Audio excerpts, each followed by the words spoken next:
Sini saya akan mencoba menjelaskan hasil analisa saya mengenai pertanyaan mengapa pada tingkat jumlah L ataupun tenaga kerjanya 9 orang, total produksi mengalami penurunan menjadi 1440. Begitupun dengan kondisi pada saat L ataupun tenaga kerja ditambah 1 menjadi 10 orang, total produksi menurun menjadi 1300.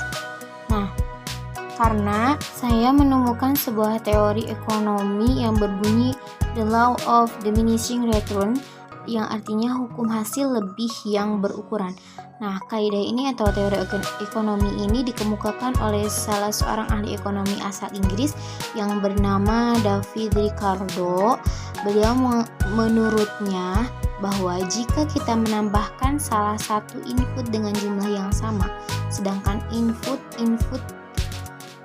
yang lainnya dibiarkan tetap, maka akan terjadi peningkatan pada output produksi hingga pada titik tertentu akan mengalami penurunan.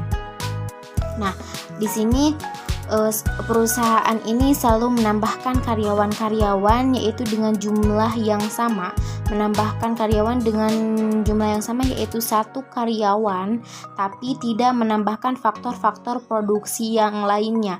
Maka menurut David Ricardo, total produksi atau hasil produksi akan terus selalu meningkat, tapi pada suatu keadaan tertentu atau titik tertentu total produksi itu akan berkurang, seperti di mana total karyawan di sini 9 orang, total produksi menurun menjadi 1440 orang. Nah, ini disebabkan karena faktor-faktor produksi yang lainnya itu tidak ditambahkan atau yang dimaksud dengan tetap, sedangkan hanya karyawan yang ditambahkan. Sedangkan daya kerja ataupun produktivitas karyawan baru tidak sama dengan karyawan-karyawan yang lama. Nah, mungkin karena hal itulah total produksi di sini menjadi berkurang dari total produksi yang sebelumnya. Adapun bisa kita lihat dari tabel ini, bisa diketahui bahwa jumlah output akan selalu bertambah seiring bertambahnya jumlah karyawan, namun hasil lebihnya ataupun MP tidak selalu sebanding.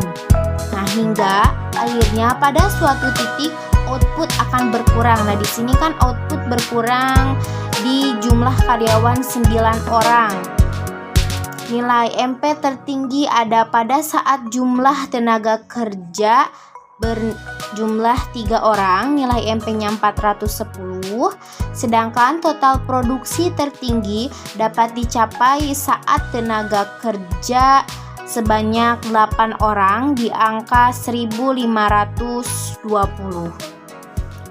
Mungkin sekian hasil analisa dari saya. Terima kasih. Wassalamualaikum warahmatullahi wabarakatuh.